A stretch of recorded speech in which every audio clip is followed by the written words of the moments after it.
என்னோட நேம் வர்ஷா. நான் எம்எஸ்சி முடிச்சிருக்கேன். நான் வந்து ஒரு 5 இயர்ஸாக வந்து ஆரி கிளாஸ் எடுத்துகிட்ருக்கேன். நான் வந்து பவானியில் இருக்கேன். இன்றைக்கி ஃபஸ்ட்டு டே கிளாஸ் என்னென்னு பார்த்தீங்கன்னா மெட்டீரியல்ஸோட இன்ட்ரடக்ஷன் கிளாஸ் தான். நீங்கள் எல்லாருமே வந்து இதே ஃபீல்டுலேயே இருக்க மாட்டீங்க. ஆளாளுக்கு ஒரு ஃபீல்டில் இருப்பீங்க. உங்களுக்கு ஆரி ஒர்க்குங்கிறது ஜஸ்ட் இப்போ தான் ஒரு புதுசாக இருக்கும். அவங்களுக்கு வந்து சில திங்ஸ்லாம் பேர் என்னன்னு தெரியாது, சில திங்ஸ்லாம் நீங்கள் யூஸ் பண்ணியிருக்க மாட்டீங்க. அதனால் நான் அதோட ஃபஸ்ட்டு நீங்கள் ஒன்று யூஸ் பண்ணுறீங்கன்னா அதுக்கு முன்னாடி அது எதுக்கு யூஸ் ஆகுதுங்கிறது தெரிஞ்சுட்டு யூஸ் பண்ணிங்கன்னா தான் உங்களுக்கு பின்னாடி ப்ளவுஸ் போடும்போது யூஸ்ஃபுல்லாக இருக்கும். அதனால தான் வந்துட்டு நான் உங்களுக்கு இப்போ வந்து என்னென்ன மெட்டீரியல் எது எதுக்கு யூஸ் ஆகுதுங்கிறது மட்டும் நான் சொல்கிறேன். நீங்கள் ப்ரீவியஸ்லேயே பார்த்தீங்கன்னா இந்த ஸ்டாண்டுக்கு வந்து எப்படி ஃபிக்ஸ் பண்ணணும், அதே மாதிரி இந்த ஃப்ரேமுக்கு வந்து இந்த ரோடு அந்த டேப் எப்படி சுற்றணுன்றது நான் சொல்லி கொடுத்துருப்பேன். நெக்ஸ்ட்டு பார்த்தீங்கன்னா எந்தெந்த திங்ஸ் எது எதுக்கு யூஸ் ஆகுதுன்னு பார்க்குறோம்.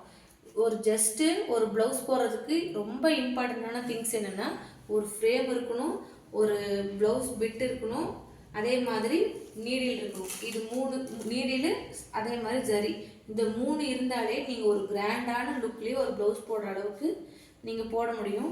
அதனால இது எல்லாம் இருந்தால் அதோட எக்ஸ்ட்ரா என்ரிச்மெண்ட் லுக்குன்னு சொல்லுவாங்க. அது எதுக்குன்னா இது இன்னும் அழகுபடுத்தி காட்டுறதுக்காக தான் இந்த திங்ஸ்லாம் யூஸ் பண்ண போகிறோம். இதெல்லாம் பேசிக் திங்ஸ். ஃபஸ்ட்டு சொன்ன பார்த்தீங்களா, ஸ்டாண்டு, ஃப்ரேமு, ஃபேப்ரிக்கு, நீடிலு, இது பேர் த்ரெட்டு, ஜரி த்ரெட்டு. இது வந்து பேசிக். இது இருந்தாலே போதும், நீங்கள் எல்லாமே ஒரு ரிச்சான லுக்கே நீங்களால் போடும். வெறும் ஜரியிலேயே அவுட்லைன் மட்டும் நீங்கள் அழகாக வரைஞ்சி அதை ஜரியிலே செயின் ஸ்டிச்லேயே போட்டிங்கனாலும் இன்னும் சூப்பராக இருக்கும்.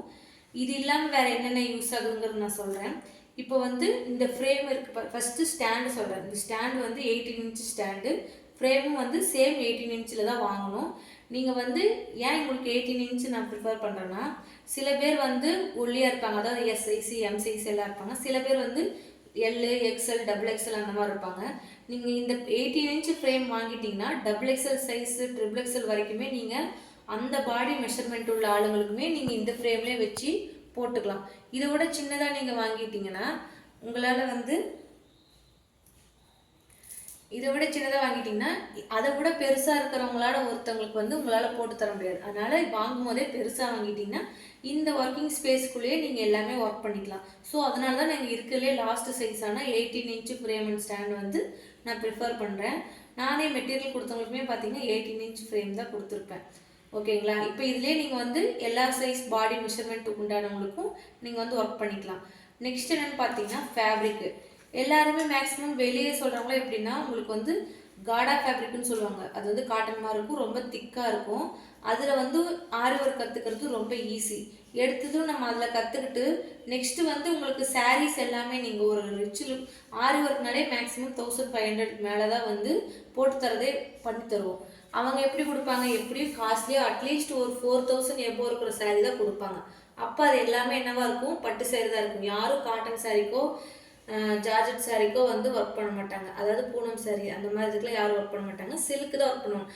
அதனால தான் நான் சொல்லித்தரும் போதே சில்க்லேயே சொல்லி கொடுத்துட்டேன்னா நீங்கள் இதுலேயே உங்களுக்கு ஹேண்ட்லிங் கையில் நல்லா பழகிட்டிங்கன்னா உங்களுக்கு நெக்ஸ்ட்டு ப்ளவுஸ் போடும்போது எந்த ஒரு டிஃபிகல்ட்டியுமே இருக்காது. எடுத்ததும் நீங்கள் அதையே வந்து ஈஸியாக போட்டுக்கலாம். அதனால தான் வந்து நான் எடுத்ததுமே சில்க் காட்டன் ஃபேப்ரிக் வந்து சொல்லியிருக்கேன். இந்த சில்க் காட்டன் ஃபேப்ரிக்லேயே நீங்கள் பழகிட்டிங்கன்னா நெக்ஸ்ட்டு ப்ளவுஸ் போடும்போது உங்களுக்கு அந்த ஹேண்ட்லிங் அப்படியே இன்னும் கண்டினியூ ஆகிக்கும். காடாவில் போட்டு நீங்கள் இதில் போட்டிங்கன்னா காடாவில் உங்களுக்கு ஈஸியாக வந்திருக்கும். சில்க் காட்டன் போகும்போது உங்களுக்கு ஃபேப்ரிக் வந்து டேமேஜ் ஆகும், நூல் மாட்டும், இந்த மாதிரி சில டிஃபிகல்ட்ஸ்லாம் இருக்கும். அதனால தான் வந்து நான் சில்க் காட்டன் ஃபேப்ரிக்கில் வந்து போட சொல்கிறேன். நெக்ஸ்ட்டு வந்துட்டு டைப்ஸ் ஆஃப் நீடில் பற்றி தெரிஞ்சுக்கோங்க. மேக்ஸிமம் இதுதான் உங்களுக்கு மெயின் இம்பார்ட்டன்ட். இதில் வந்து 4 டைப்ஸ் ஆஃப் நீடில் நம்ம யூஸ் பண்ணுறோம். ஃபஸ்ட்டு ஒன் வந்து ஜரி நீடில்னு சொல்லுவாங்க. நெக்ஸ்ட் ஒன் வந்து ஜர்தோசி ஆர் பீட் நீடில்னு சொல்லுவாங்க. அடுத்து வந்து இந்த நார்மல் ஹேண்ட் நீடில்னு சொல்லுவாங்களா, இதில் பார்த்திங்கன்னா பின்னாடி இந்த தலைப்பகுதி வந்து கண்ணுன்னு சொல்லுவாங்க. இந்த கண்ணு வந்து பெருசாக இருக்கிறது ஒன்றும், அதே மாதிரி சின்னதாக இருக்கிறது ஒன்றும் இருக்கும். இந்த பெருசாக இருக்கிறது வந்து எம்ப்ராய்டரி நீடில், சின்னதாக இருக்கிறது வந்து பீட் நீடில்.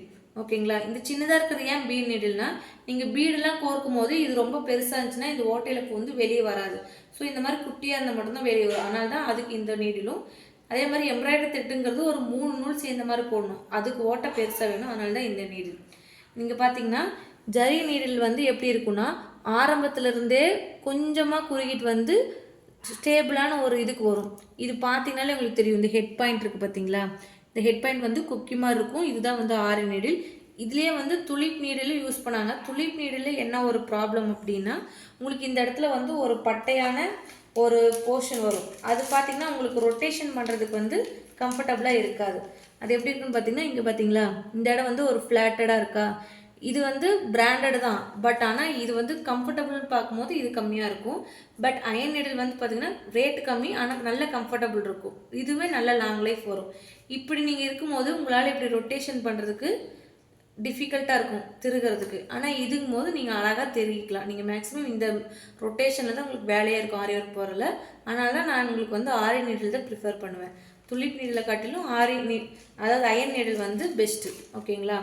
இதே பீட் நீடில் பார்த்தீங்கன்னா உங்களுக்கு ஆரம்பத்துலேருந்து ஒரு கட் வரைக்கும் பார்த்தீங்கன்னா ரொம்ப மெலிசாக இருக்கும். அதுக்கு மேலே தின்னாக இருக்கும், திக்காக இருக்கும். இந்த இடம் தின்னாக இருக்கிறது எதுக்குன்னா நம்ம இதில் தான் வந்து பீடு ஜர்தோசி இதெல்லாம் லோட் பண்ணுவோம். அது உங்களுக்கு கிளாஸஸ் பார்க்கும்போது உங்களுக்கு இது இடம் எதுக்கு யூஸ் ஆகுதுன்னு நல்லாவே தெரியும். ஃபஸ்ட்டு நீங்கள் ஒரு 2 வீக்ஸ் பார்த்தீங்கன்னா இந்த ஜெரி நீடில் தான் யூஸ் பண்ணுவீங்க. அதனால் இதை நல்லா பார்த்து வச்சுக்கோங்க. ஓகேங்களா. இதுதான் வந்து நீடிலோட டெஃபினிஷன். நெக்ஸ்ட்டு பார்த்தீங்கன்னா இது வந்து ட்ரேசிங்க்கு என்னென்ன தேவைன்றதை சொல்கிறேன். இது வந்து ஒயிட் கலரில் இருக்கிறது வந்து பட்டர் பேப்பர்னு சொல்லுவாங்க. இது வந்து ஒரு மோட்டிஃபை ஒரு மொபைலில் இருந்தோ ஒரு லேப்டாப்பில் இருந்தோ இல்லை வேறு ஏதாவது ஒரு புக்கில் இருந்து ஒரு இமேஜை அச்சு வச்சு எடுக்கிறதுக்காக யூஸ் பண்ணுறது. இது இந்த மாதிரி அச்சு வச்சு எடுத்ததை இந்த கார்பன் ஷீட்டுன்னு சொல்லுவாங்க. இது வந்து ட்ரேசிங் பேப்பர்னு சொல்லுவாங்க. கார்பன் ஷீட்னா ப்ளூ கலர் பிளாக் தான் இருக்கும். இது வந்து ஃபேப்ரிக்கில் ட்ரேஸ் பண்ணுறதுக்குனே விற்கிறாங்க. இதுலேயும் மல்டி கலர்ஸ் அவைலபிளாக இருக்குது. நீங்கள் ஒரு பிளாக் கலரில் யூஸ் பண்ணுறீங்க அப்படின்னா இது வாங்கிக்கலாம். இதே நீங்கள் ஒரு ஒயிட் கலர் ஃபேப்ரிக்னா அது கான்ட்ராஸ்டாக என்ன இருக்கும் அந்த மாதிரி நீங்கள் கார்பன் ஷீட் வாங்கிக்கலாம். இதுவுமே ட்ரேசிங் அச்சு வச்சு அதோட ட்ரேஸ் வந்து ஃபேப்ரிக்கில் விழுகிறதுக்காக யூஸ் பண்ணுறது. இதோட டெஃபினேஷனும் நான் உங்களுக்கு கிளாஸஸில் எக்ஸ்பிளைன் பண்ணுவேன். தென் இது வந்து ட்ரேசிங் பென்சில். இது வந்து நார்மலாக நம்ம ரூல் பென்சில் யூஸ் பண்ணுற மாதிரி தான். இதை வந்து நீங்கள் ஷார்ப்னர் பண்ணி வச்சுக்கோங்க. ஃபேப்ரிக்கில் நீங்கள் என்ன வரைஞ்சிங்கனாலும் சரி இந்த பென்சில் வச்சு மட்டும்தான் வரையணும். எக்காரணத்துக்கு கொண்டும் ஒரு ஃபேப்ரிக்கில் அதாவது இங்கு பால் பாயிண்ட் பெயின்னு சொல்லுவாங்கள்ல அந்த மாதிரி திங்ஸ் வந்து யூஸ் பண்ணக்கூடாது. ஏன் அப்படி நான் சொல்கிறேன்னா, லெட்டில் நீங்கள் வரைகிறீங்க, வரைஞ்சிட்டு அது மேலேயே வைப்பீங்க, பக்கத்தில் ஏதாவது ஒன்று இருக்கும். நீங்கள் யூஸ் பண்ணுற இந்த ஒர்க்கே பார்த்தீங்கன்னா காஸ்ட்லியான ஒர்க். உங்களை நம்பி கொடுக்குறாங்கன்னா ஒரு 3000 ப்ளவுஸ் கொடுக்குறாங்கன்னா நீங்கள் எல்லா ஒர்க்கும் பண்ணிவிட்டு ஜஸ்ட் அந்த 5 ரூபா பென்னால் அது ஏதாவது டெம்பரேச்சருக்கு அந்த மை வந்து லீக் ஆகிருக்கலாம். இல்லை ஏதாவது ஒவ்வொரு லெட்டு பார்த்திங்கன்னா பொங்கி பின்னாடி வந்துடும். அந்த மாதிரி வந்து ஃபேப்ரிக் இல்லைன்னா வந்து ப்ளவுஸை வந்து டேமேஜ் பண்ணிட்டா உங்களுக்கு 3000 ரூபா பக்கம் லாஸ் ஆகிடும். அது இல்லாமல் நம்ம கஸ்டமருக்கு பதில் சொல்ல முடியாது சேம் ப்ளவுஸில் நம்ம பண்ணுறனால. ஸோ அதை அவாய்ட் பண்ணுறதுக்காக மேக்ஸிமம் பென்சில்ஸ் மட்டும் தான் யூஸ் பண்ணணும். நீங்கள் ஒர்க் பண்ணுற இடத்துல உங்களுக்கு பால் பாயிண்ட் பென்னே யூஸ் பண்ணாதீங்க. நீங்கள் குறிப்பு எழுதுறதுக்கு கூட ரூல் பென்சிலே யூஸ் பண்ணிக்கோங்க. அதனால தான் நான் இதை யூஸ் பண்ண சொல்கிறேன். தென் நெக்ஸ்ட்டு என்ன பார்த்தீங்கன்னா டைப்ஸ் ஆஃப் த்ரெட்டு என்னென்ன இருக்குதுன்னு நான் சொல்கிறேன். ஃபர்ஸ்ட் ஒன் வந்து ஜரி த்ரெட்டு. இதுதான் வந்து பேசிக்கு. இது வந்து கோல்டன் கலரில் இருக்குது. அதே மாதிரி சில்வர் கலர் இருக்குது, காப்பர் கலர் எல்லாமே இருக்குது. இந்த ஜரி த்ரெட்டு வந்து எப்படி சூஸ் பண்ணுன்றதை நான் மெயினாக சொல்கிறேன். இப்போ வந்து சாரீஸ் உங்களுக்கு எப்படி வந்து ஷாப்ல அவைலபிளாக இருக்குன்னா பார்டர்ஸ் வச்சு தான் நம்ம இந்த கலர் வந்து எடுக்கணும். எப்படின்னா கோல்டன் பார்டர் இருக்கும், சில்வர் பார்டர் இருக்கும், அதே மாதிரி காப்பர் பார்டர் இருக்கும். இப்போ கோல்டன் பார்டர் இருக்குது அந்த சாரீனா, இப்போ நீங்கள் கோல்டன் பார்டர் சாரீக்கு உண்டான ப்ளவுஸ் ஒர்க் பண்ணுறீங்கன்னா கம்பல்சரி நீங்கள் வந்து கோல்டன் ஜரி தான் வாங்கி ஃபுல் ப்ளவுஸ்மே ஒர்க் பண்ணணும். இதே வந்து ஒரு காப்பர் ஜரி இருக்கிற சாரீ உங்களுக்கு கொடுக்குறாங்கன்னா நீங்கள் காப்பர் ஜரியில் இருக்கிற காப்பர் கலர் ஜரி த்ரெட் வாங்கி தான் அந்த ப்ளவுஸ் ஃபுல்லாகவே நீங்கள் ஒர்க் பண்ணணும். சேம் தான் சில்வர் இருக்கும். நீங்கள் ஒரு காப்பர் ஜரி உள்ள சாரியோட ப்ளவுஸுக்கு நீங்கள் வந்து ஒரு சில்வரோ இல்லை இந்த மாதிரி கோல்டோ வச்சு ஒர்க் பண்ணிங்கன்னா உங்களுக்கு அந்த சாரியோட வியர் பண்ணும்போது கான்ட்ராஸ்டாக இருக்கும். ஸோ அது மாதிரி அந்த மிஸ்டேக் பண்ணவே கூடாது. ஃபஸ்ட்டு உங்ககிட்ட சாரீ தந்தாங்கன்னா சாரீ வாங்கிட்டு அதில் என்ன ஜரி இருக்குன்னு பார்த்துட்டு அதுக்கேற்ற மாதிரி இந்த ஜரி த்ரெட்டை வந்து பர்ச்சேஸ் பண்ணணும். ஓகேங்களா. நெக்ஸ்ட்டு இது ரெண்டும் பார்த்தீங்கன்னா சில்க் த்ரெட்டுன்னு சொல்லுவாங்க. நான் உங்களுக்கு வந்து 2 வாங்கி கொடுத்துருப்பேன் கான்ட்ராஸ்டாக. இந்த சில்க் த்ரெட் வந்து எப்படி வாங்கணும்னா மேக்ஸிமம் சாரிலேயே இருக்கும் கலர். ப்ளவுஸ் வந்து கான்ட்ராஸ்டாக இருக்குமா, சாரியில் இருக்கிற கலரை பார்த்து பர்ச்சேஸ் பண்ணுங்கள். அப்படி இல்லை சாரீ பிளைனாக இருக்குன்னா அதுக்கு கான்ட்ராஸ்டாக ஒரு ஆரஞ்சு வித் ப்ளூ போட்டால் நல்லாயிருக்கும் அப்படின்ற ஒரு ஐடியானா நீங்கள் அப்படி போட்டுக்கலாம். அதே மாதிரி நீங்கள் மல்டி கலர் சாரீ இருக்குது அப்படின்னா நீங்கள் த்ரெட்டு பர்ச்சேஸ் பண்ணாத கடைக்கு போய் நீங்கள் ப்ளவுஸ் போட வாங்கும்போது அந்த சாரீ எடுத்துகிட்டு போய் அதுக்கு மேட்சாக பார்த்து சில்க் த்ரெட் தான் எடுக்கணும். நீங்களாக போய் வாங்கக்கூடாது. எப்போவுமே மெட்டீரியல் வாங்க போகும்போது ப்ளவுஸ் போட போகும்போது சாரீ கூட எடுத்துகிட்டு போங்க. சாரீலேருந்து இருக்கிற கலரு ஜரி பார்த்து தான் நீங்கள் வாங்கணும். இதுதான் த்ரெட்டு பர்ச்சேஸு. நெக்ஸ்ட்டு பார்த்தீங்கன்னா இது வந்து சூவிங் த்ரெட்டுன்னு சொல்லுவாங்க. அதாவது நீங்கள் மிஷினில் வச்சிருந்தீங்கன்னா உங்களுக்கு தெரியும், மிஷினில் போட்டு தைக்கிற நூல். இந்த நூல் பார்த்தீங்கன்னா ஃபேப்ரிக் என்ன கலர் இருக்கோ சேம் அதே கலரில் தான் வாங்கணும். இது ரொம்ப இம்பார்ட்டண்ட். ஏன்னா இதுக்கு கான்ட்ராஸ்டாக இது இருந்துச்சுன்னா நீங்கள் பீடு ஒர்க்கு, ஜர்தோசி ஒர்க்கு இந்த மாதிரி ஒர்க்லாம் நீங்கள் பண்ணுவோம் பார்த்தீங்கன்னா, இந்த நூல் போடாமல் வேறு நூல் போட்டிங்கன்னா ப்ளவுஸ்லேருந்து அது ரொம்ப அடிக்கிற மாதிரி தெரியும். சேம் இதே நூலே போட்டிங்கன்னா கொஞ்சம் லூஸ் அங்கங்கே இருந்தால் கூட இந்த நூல் வந்து பாடி இந்த ஃபேப்ரிக்கோட மேட்ச் ஆகி அது வந்து உங்களுக்கு அழகாக ஒன்றும் அசிங்கமாக காட்டாது, ஓரளவுக்கு இது மேட்ச் பண்ணிடும். ஸோ இந்த கலர்லேயும் ஒரு நூல் வாங்கிக்கோங்க. நம்ம பீட் ஒர்க்கு, ஜர்தோஸ் ஒர்க் எல்லாமே வந்து இந்த சூவிங் த்ரெட்டில் தான் பண்ண போகிறோம். ஸோ இந்த த்ரெட்டை நீங்கள் பர்ச்சேஸ் பண்ணும்போது ப்ளவுஸ் என்ன பிட்டோ என்ன கலரோ அந்த கலருக்கு மேட்சாக இதை நீங்கள் பர்ச்சேஸ் பண்ணணும். அதே மாதிரி தான் எம்ப்ராய்டரி த்ரெட்டுன்னு சொல்லுவாங்க. இந்த எம்ப்ராய்டரி த்ரெட்டு பார்த்தீங்கன்னா 6 ஸ்டாண்ட்ஸ் இருக்கும். ஸ்டாண்ட்ஸ்னால் 6 நூல் இருக்கும். ஒரு நூலில் 6 நூலை திரிச்சிருப்பாங்க. இதை நீங்கள் 3 பிரிச்சும் போடலாம், இல்லை 6ஆவும் வச்சு போடலாம்.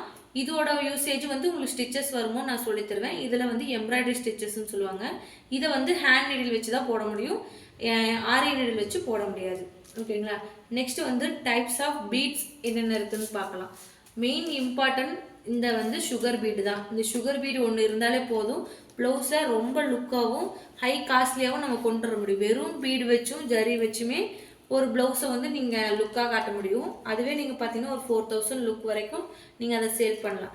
அதனால் இந்த பீடு ரொம்ப ரொம்ப இம்பார்ட்டன்ட். அடுத்தது பார்த்தீங்கன்னா இது 3mm பீடுன்னு சொல்லுவாங்க. சுகர் பீட்லேருந்து கொஞ்சம் பெருசாக இருக்கும். இந்த 3mm பீடு, இது பேர் தான் 3mm பீடு.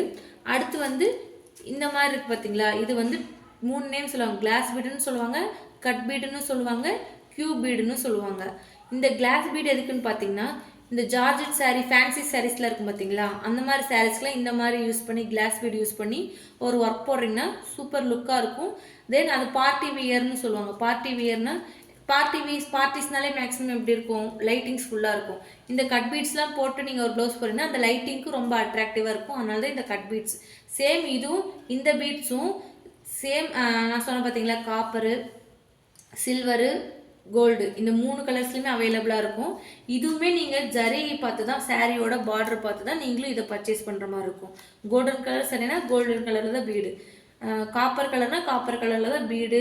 இந்த 2mm 3mm பீட்னாலும் ஓகே, கட் பீட்னாலும் ஓகே, அப்படி தான் பர்ச்சேஸ் பண்ணணும். அது மட்டும் இல்லாமல் இதெல்லாமே வந்து கலர்ஸ்லேயே அவைலபிளாக இருக்குது. ப்ளூ கலரு, க்ரீன் கலர், அந்த மாதிரி கலர்ஸ்லேயே அவைலபிளாக இருக்குது. நீங்கள் வேணுனாலும் அது உங்களோட தேவை பொறுத்து நீங்கள் யூஸ் பண்ணிக்கலாம். நெக்ஸ்ட்டு பார்த்தீங்கன்னா இது வந்து மைக்ரோ பீடுன்னு சொல்லுவாங்க. இதுவும் சுகர் பீடும் பார்க்க ஒரே மாதிரி தான் இருக்கும். இதுக்கும் என்ன டிஃப்ரெண்ட்னா, இந்த பீடில் வந்து ஹோல்ஸ் இருக்கும், இந்த பீடில் ஹோல்ஸ் இருக்காது. இந்த பீடில் ஏன் ஹோல்ஸ் இருக்குன்னா, இது நம்ம வந்து நீடில் வச்சு கோர்த்து பண்ண போகிறோம். இதை வந்து கோர்த்தோ ஸ்டிச் பண்ண முடியாது. இதை வந்து ஜஸ்ட்டு ஒட்டுறது தான் முடியும். க்ளூ போட்டு இதை ஒட்டி இதோட ஒர்க் பண்ணுவாங்க. 3D ஒர்க்குக்கு யூஸ் பண்ணுவாங்க. அதே மாதிரி கேப் ஃபில்லிங் ஒர்க்குக்கு யூஸ் பண்ணுவாங்க. மேக்ஸிமம் இது ஃபில்லிங்காகன்னு யோசிச்சுக்கோங்க.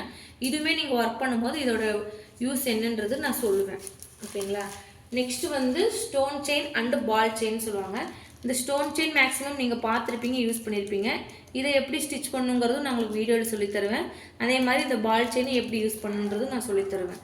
நெக்ஸ்ட்டு பார்த்தீங்கன்னா இது பேர் சக்ரின்னு சொல்லுவாங்க, இது பேர் குந்தன் ஸ்டோன் சொல்லுவாங்க. இந்த சக்ரி அண்ட் குந்தன் ஸ்டோனோட ஒர்க் என்ன அப்படின்னா, நீங்கள் நார்மலாக ஒரு ஸ்டோன் இருக்குது, இது வந்து ஜர்கான் ஸ்டோன்னு சொல்லுவாங்க. குந்தன் ஸ்டோன் அது ஜர்கான் ஸ்டோன் சொல்லுவாங்க. இதுலேயும் நிறையா கலர்ஸ் அவைலபிளாக இருக்குது. நீங்கள் நார்மலாக இந்த ஒரு ஸ்டோன் இப்படி ஒட்டுறீங்கன்னா இது வந்து உங்களுக்கு நேராக பார்த்த மாதிரி இருக்காது, சாஞ்சிக்கிட்டு தான் இருக்கும். சாஞ்சிட்டு இருந்துச்சுன்னா அந்த ஸ்டோனோட ஒர்க் உங்களுக்கு தெரியுங்களா, தெரியாது. ஸோ அதுக்கு என்ன பண்ணுறேன்னா, இந்த மாதிரி ஒரு சக்கரியை வச்சு இந்த சக்கரியில் வந்து இந்த ஸ்டோன் நம்ம வச்சோம்னா இந்த ஸ்டோன் வந்து நேராக மேலே பார்த்த மாதிரி இருக்கும். ஸோ இதோட லுக்கு வந்து உங்களுக்கு நீட்டாக அதோட பர்பஸ் உங்களுக்கு யூஸ் ஆகும். இது வந்து ஸ்டோன்னா அப்போ இதை வந்து ஸ்டோன் செயின்னு ஞாபகம் வச்சுக்கோங்க. இந்த ஸ்டோனை தாங்கி பிடிக்கிறதுக்காக யூஸ் பண்ணுற ஸ்டோன் செயின். இதுவும் எப்படி ஸ்டிச் பண்ணணும், எப்படி யூஸ் பண்ணணுங்கிறத வந்து நான் உங்களுக்கு பின்னாடி வர வீடியோஸில் வந்து சொல்லிக் கொடுப்பேன். ஓகேங்களா. நெக்ஸ்ட்டு மெயின் வந்து ஜர்தோசி. நீங்கள் நிறைய ப்ளவுசஸ் நீங்கள் இன்ஸ்டாகிராம் இந்த மாதிரி இதில் பார்த்துருந்தாலே உங்களுக்கு தெரியும். ஜர்தோசி ஒர்க் போட்ட லுக்ஸ் தான் நிறையா இருக்கும். ஜர்தோசி ஒர்க்கில் நீங்கள் ஒரு ப்ளவுஸ் போட ஸ்டார்ட் பண்ணுறீங்கனாலே மேக்ஸிமம் 3000 இல்லாமல் அந்த ஒர்க்கை வந்து நீங்கள் வாங்காதீங்க. ஏன்னா இது டைம் உங்களுக்கு அதிகமாக இழுக்கும். தென் இதோட கன்சியூம் இதோட தேவையும் வந்து அதிகமாக இருக்கும். அப்போ வந்து நீங்கள் அதோட ரேட்டே வந்து ஹையாக தான் ஃபிக்ஸ் பண்ணும். ஜர்தோசி ஒர்க்னாலே ஸ்டார்டிங்கே 3000 தாங்க அப்படின்றத தெளிவாக நீங்கள் கஸ்டமர்கிட்ட சொல்லிடணும். ஸோ ஜர்தோசி ஒர்க் வந்து ரொம்ப கஷ்டமானது, போடுறது கஷ்டனாலும் டைம் அதிகமாக இருக்கும். போடுறது ஈஸியாக கற்றுக்கிட்டா போட்டுடலாம், பட் டைம் வந்து உங்களுக்கு அதிகமாக எடுக்கும். அதனால் உங்கள் டைமுக்கு ஏற்ற மாதிரி தான் நீங்கள் ப்ளவுஸ் ரேட் வந்து ஃபிக்ஸ் பண்ணணும். தென் நெக்ஸ்ட் வந்து இது வந்து லக்ஷ்மி காயின்னு சொல்லுவாங்க. இது அதே மாதிரி தான் ஹை ரேட் உள்ள ப்ளவுசஸ் தான் யூஸ் பண்ணுவாங்க. இதுலேயே பெண்டன்ட்டுன்னு சொல்லுவாங்க. ஸோ அப்படியே லக்ஷ்மி சிலையே வந்து இருக்கிற மாதிரி அது ஸ்லீவில் இல்லை முதுகில் எங்கேயாவது வச்சு ஸ்டிச் பண்ணுவாங்க. அதுவுமே வந்து ஹை காஸ்ட் தான். அந்த பெண்டன்ட்டுங்கிறது ஒரு பெண்டன்ட்டே பார்த்தீங்கன்னா 150 ருபீஸ் அந்த மாதிரி இருக்கும். சேம் அதே அந்த பெண்டன்ட்டே பார்த்தீங்கன்னா உங்களுக்கு கேரண்டியோடலாம் கொடுப்பாங்க, கருக்காத மாதிரி. அதில் வாங்கினீங்கன்னா உங்களுக்கு 500 எபோவ் இருக்கும். இப்போ ரீசெண்டாக வந்து ரொம்ப ஹை ரிச்சில் இருக்கிறவங்களாம் அதை கோல்டில் கூட வாங்கி அந்த பெண்டன்ட் ப்ளவுஸில் ஸ்டிச் பண்ணிலாம் யூஸ் பண்ணுறாங்க. அதனால் இதோட யூசேஜ் வந்து கொஞ்சம் ஹை காஸ்ட்லியாக இருக்கிறதுல வந்து இந்த காயின்ஸ் யூஸ் பண்ணி நீங்கள் பண்ணலாம். முகூர்த்தம் சாரீ இந்த மாதிரி ட்ரெடிஷ்னலான வியருக்கு வந்து இதை நீங்கள் யூஸ் பண்ணலாம். தென் இது வந்து இது பேர் சீக்வன்ஸ்னு சொல்லுவாங்க. நிறைய பேர் வந்து ஜமிக்கின்னு சொல்லுவாங்க. இந்த சீக்வன்ஸ் எதுக்குன்னா 3D ஒர்க்குக்கு. அதே மாதிரி முன்ன சொல்லியிருந்தோம் பார்த்தீங்களா, ஒரு ஃபேன்சி சாரீ ஜார்ஜெட் சாரீக்கு வந்து இந்த மாதிரி ஒர்க்கு நீங்கள் கொடுத்தீங்கன்னா லைட்டிங்க்கு நல்லா கிளிட்டரிங்காக சூப்பராக இருக்கும். அதனால தான் அந்த மாதிரி ப்ளவுஸ்க்கு இதை யூஸ் பண்ணுவாங்க. இதுவும் என்னென்ன எப்படி யூஸ் பண்ணுறது நான் உங்களுக்கு கிளாஸஸில் சொல்லுவேன். தென் இந்த பிக் ஸ்டோன் அதே மாதிரி தான். ஸ்டோன் இது ஒட்டியும் யூஸ் பண்ணுவாங்க. அது இல்லைன்னா இந்த ஸ்டோனில் மேலே த்ரெட் ஒர்க் பண்ணுறதுக்கு இது யூஸ் பண்ணுவாங்க. இதுவும் வந்து உங்களுக்கு நான் கிளாஸஸில் எக்ஸ்பிளைன் பண்ணுவேன். மிரர் ஒர்க்கு இந்த மிரர் எப்படி ஃபினிஷ் பண்ணுறதுங்கிறதும் பார்க்கலாம். தென் ஃபேப்ரிக் க்ளூ உங்களுக்கே தெரியும். இந்த ஃபேப்ரிக் க்ளூ தான் வந்து ஃபேப்ரிக்கில் யூஸ் பண்ணணும். நீங்கள் எந்த ஒரு பொருளை ஒட்டுறதுனாலும் நார்மலாக இருக்கிற கம்மோ இல்லை ஃபெவிகால் இந்த மாதிரி எந்த திங்ஸும் யூஸ் பண்ணி இதில் ஒட்டக்கூடாது. ஒன்லி ஃபெவிக்ரில்னு இருக்கும். இந்த ஃபெவிக்ரில் இருக்கிற ஃபேப்ரிக் க்ளூ மட்டும்தான் ஃபேப்ரிக்கில் யூஸ் பண்ணணும். இதுதான் வந்து உங்களுக்கு நல்லா ஒட்டும். அது இல்லாமல் ஃபேப்ரிக்கில் வந்து பிரிஞ்சு வராது, ஓரளவுக்கு நல்லா தாங்கும். அதனால தான் இது வாங்க சொல்லியிருக்கேன். நெக்ஸ்ட் வந்து கட்டர் உங்களுக்கே தெரியும், ட்ரிம் பண்ணுறதுக்காக யூஸ் பண்ணுறது. எக்ஸஸாக த்ரெட்டு ஜரி முடிச்சுட்டு ஒர்க் பண்ணிட்டு கட் பண்ணுறதுக்கு இதுக்கெலாம் யூஸ் பண்ணுவோம். தென் இது வந்து சாட்டின் ரிப்பன்னு சொல்லுவாங்க. இந்த சாட்டின் ரிப்பனில் வந்து நம்ம 3D ஒர்க் பண்ணலாம். 3D ஒர்க்னா எப்படின்னா அதே மாதிரி ஃபேன்சி சாரீஸ் தான் சொன்னல, ஃப்ளவர்ஸ் வந்து 3Dயாக கொண்டு வரலாம். இந்த ப்ளவுஸுமே இப்போ ரீசெண்டாக வந்து பார்த்திங்கன்னா உங்களுக்கு ப்ரூச்சஸ் ஒர்க்குன்னு சொல்லுவாங்க. அந்த ப்ரூச்சஸ் ஒர்க் எல்லாமே 3Dயில் சிறந்த ப்ரூச்சஸில் பண்ணும்போது இதுவும் உங்களுக்கு வரும். அதுவுமே இதில் நான் உங்களுக்கு சொல்லித்தரலாம். இதெல்லாம் வந்து எக்ஸ்ட்ரா கோர்சஸ். இதுவுமே உங்களுக்கு ஜஸ்ட் ஒரு 5 இதாக சொல்லித்தரலாம் அப்படிங்கிறதுக்காக தான் நான் இந்த ரிப்பன் ஒர்க்குமே சொல்லியிருக்கேன். தென் இந்த இது பேர் வந்து பைப்பிங் த்ரெட்னு சொல்லுவாங்க. டெய்லர்ஸாக இருக்கிறீங்கன்னா அவங்களுக்கு தெரியும் இதோட யூசேஜ் என்னென்னு. இதில் இதோட யூசேஜ் என்னென்னு பார்த்தீங்கன்னா என்ஹான்ஸ் பண்ணுறதுக்காக ஃப்ளாட்டாக இருக்கிற ஒரு டிசைனை கொஞ்சம் தூக்கின மாதிரி கொஞ்சம் என்ஹான்ஸ்டாக தெரியறதுக்காக தான் இந்த த்ரெட் வந்து யூஸ் பண்ணுவாங்க. இதுவும் நீங்கள் ஸ்டிச்சஸ் போடும்போது நான் உங்களுக்கு வந்து எக்ஸ்பிளைன் பண்ணுவேன். பார்த்தீங்கன்னா மொத்தமாகவே இவ்வளோ திங்ஸ் தான். இதை விட அதிகமாக திங்ஸ் இருக்குது. நீங்கள் கடைக்கு போனீங்கன்னா நிறைய திங்ஸ் இதை விட அதிகமாக நீங்கள் வாங்கலாம். ஜஸ்ட்டு இப்போ நம்ம கற்றுக்கிறதுக்கு 60 ஸ்டிச் இருக்கா, அந்த 60க்கு தேவையானது இதுதான். இது இருந்தாலே நீங்கள் 60 வகையான ஸ்டிச் கற்றுக்கலாம். இதுலேயும் நீங்கள் திங்ஸ் போய் நீங்கள் பர்ச்சேஸ் பண்ணிங்கன்னா நிறைய கலர் வேரியன்ட்ஸ் இருக்கும், நிறைய ஷேப்ஸ் இருக்கும். இப்போ ஸ்டோன் பார்த்தீங்கன்னா க்யூபு, ரவுண்டு, திலகம் இந்த மாதிரி நிறைய ஷேப்ஸ் இருக்கும். அது வந்து நீங்கள் உங்களோட ப்ளவுஸுக்கு வந்து நீங்கள் பண்ணுறீங்கன்னா அப்போ அந்த ப்ளவுஸுக்கு உங்களோட நீடு உங்களோட டிசைனுக்கு ஏற்ற மாதிரி நீங்கள் வாங்கிக்கோங்க. இதுதான் வந்து மெட்டீரியல்ஸோட இன்ட்ரடக்ஷன் கிளாஸ்.